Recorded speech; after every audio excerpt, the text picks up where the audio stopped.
কৌশিক সরকার রয়েছেন আমাদের সঙ্গে। কর্নেল সরকার, যেভাবে একেবারে রক্তক্ষয়ী সংঘর্ষ, জটিল থেকে জটিলতর হচ্ছে পরিস্থিতি, সেখানে আমেরিকার প্রেসিডেন্ট তিনি বলছেন তারা যদি না থামাতেন তাহলে ধ্বংসলীলা চালাতো ইরান এবং পরমাণু যুদ্ধ বেঁধে যেত।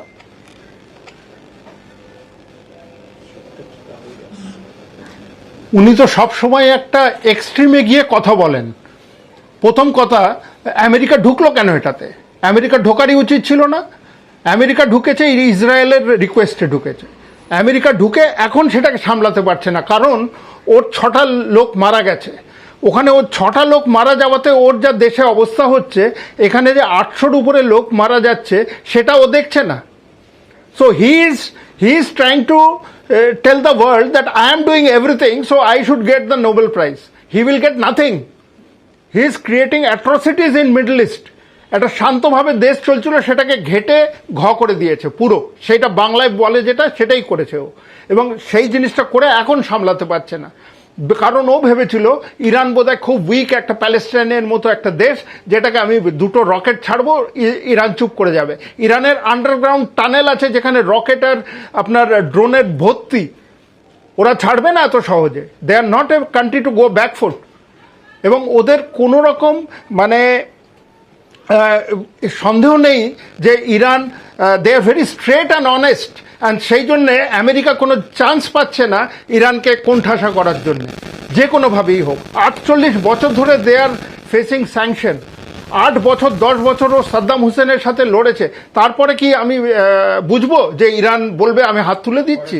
Iran is not going to listen to that. এবং এই যে নিউক্লিয়ারের থ্রেট ও বারবার দিচ্ছে, ও কি আরে হি ইজ ই ভেরি স্যাঙ্গুইন যে ইরানের কাছে নিউক্লিয়ার নেই?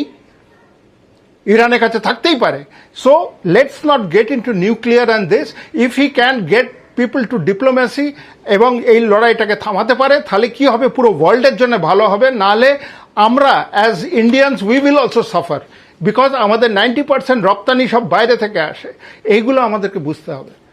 কর্নেল সরকার, ডোনাল্ড ট্রাম্প আগেও বলেছিলেন যে তাদের কাছে প্রচুর অস্ত্র মজুত রয়েছে এবং তারা এই যুদ্ধ যদি দীর্ঘ হয় তাহলে সেই যুদ্ধ চালাতে প্রস্তুত। অন্যদিকে ইরানের কথা আপনি বলছিলেন, ইরান কিন্তু একেবারে প্রত্যাঘাত করছে।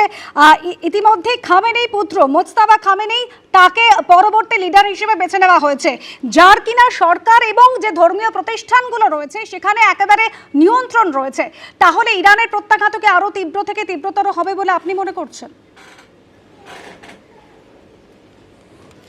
নিশ্চয়ই হবে। এই জন্য তো ডোনাল্ড ট্রাম্প একটা এমার্জেন্সি মিটিং ডেকেছে ইউএসএতে, কি ওর stockpile of ammunition is depleting.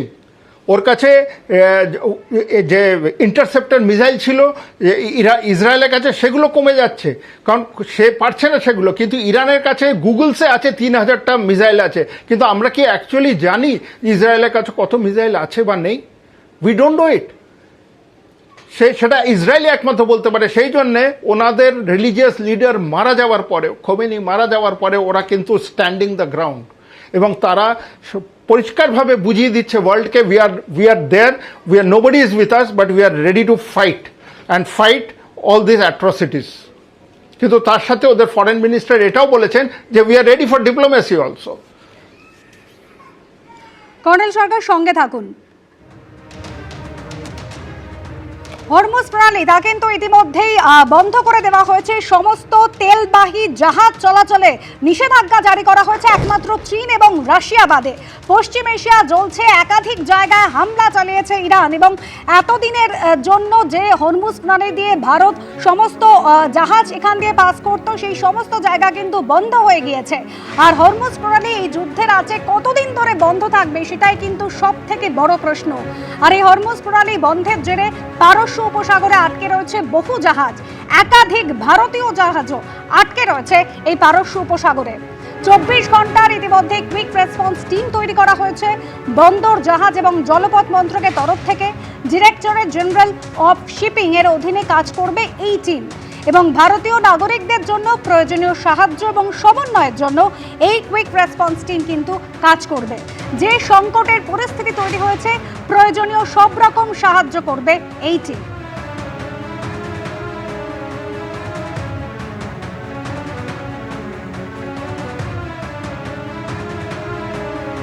আর এদিকে হরমুজ প্রণালীতে কমপক্ষে 10টি তেলবাহী জাহাজ তাদের ওপর হামলা হয়েছে। ছবি রেখেছে আপনাদের সামনে, ভয়াবহ ছবি।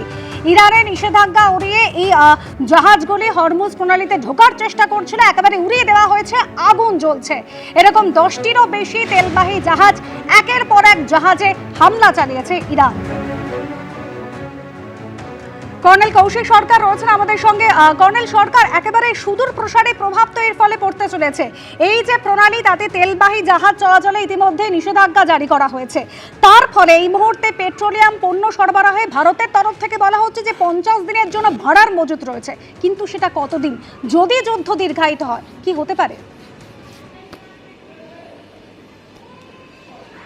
দেখুন, ওরা ইরান বেসিক্যালি রাশিয়ান আর চাইনিজ জাহাজগুলোকে ছাড়ার অনুমতি দিয়েছে, তারা বাকি সব জাহাজ ওখানে আটকে দিয়েছে এবং সেই জন্য হরমুজের থ্রু দিয়ে যে 40% জ্বালানি এদিকে আমাদের এদিকে আসে সেটা বন্ধ হয়ে যাবে। কিন্তু আমাদের কাছে 40 ডেজ রিজার্ভ আছে, সেই রিজার্ভে আমরা যতদিন চলতে পারবো। কিন্তু গ্যাসের তো রিজার্ভ হয় না, অয়েলের রিজার্ভ হয়। গ্যাসের রিজার্ভ কাতার থেকে আসবে না, then what do we do, what is the next step? সেই জন্য আমাদেরও উচিত, ইন্ডিয়ার উচিত, এই জন্য ওয়েট অ্যান্ড ওয়াচ তো ঠিক আছে, কিন্তু কোনোভাবে ডিপ্লোম্যাটিক্যালি এই সলিউশনটা যদি করা যায়, it will B a great step for us also. কিন্তু ইরানকে কতটা মানে বোঝানো যাবে এই জিনিসে, বা ট্রাম্পকে কতটা বোঝানো যাবে এই জিনিসে, বা নেতানয়াহুকে কতটা বোঝানো যাবে এই জিনিসে, সেটা কিন্তু একটা বিগ কোয়েশ্চেন মার্ক। কারণ কেউ কমতি করতে চাইছে না, সবাই চাইছে আই উইল হিট অ্যান্ড আরেকজন কাউন্টার করে যাচ্ছে তার জিনিসগুলো। এবং সে প্রতিজ্ঞা করেছে যে তুমি আমাকে যেরকম মেরেছো আমি কিন্তু 3 টাইমস তোমাকে মারবো। সেটা কিন্তু ও লড়াই শুরু হবার আগে থেকে চেতাবনী দিয়ে গেছে, সেটা কিন্তু ওয়ার্ল্ড লিডার্সরা ঠিক মতো এইটাকে নেয়নি এবং সেই কারণেই কিন্তু আজকে এই পরিস্থিতি পুরোটা ঘেটে দেওয়া হয়েছে পরিস্থিতিটাকে। That's why we are all suffering and we will suffer if this thing does not improve. কারণ ইরান কিন্তু লড়ে যাবে, হারবে লাস্টে। ও আমেরিকার তাকাতের কাছে থাকতে নাও স্ট্যান্ড করতে পারবে না, কিন্তু he has got the will to fight. এবং এই উইল টু ফাইটে কী করবে, পুরো ওয়ার্ল্ডটা মানে জ্বালানি, অলরেডি ইউরোপ ইজ সাফারিং, তো এরা সাফার করবে এবং অয়েল উইল বিকাম কস্টলি। কারণ আমাকে ভেনেজুয়েলা থেকে অয়েল আনাতে হবে বা রাশিয়া থেকে অয়েল কিনতে হবে, ইট উইল বিকাম কস্টলিয়ার।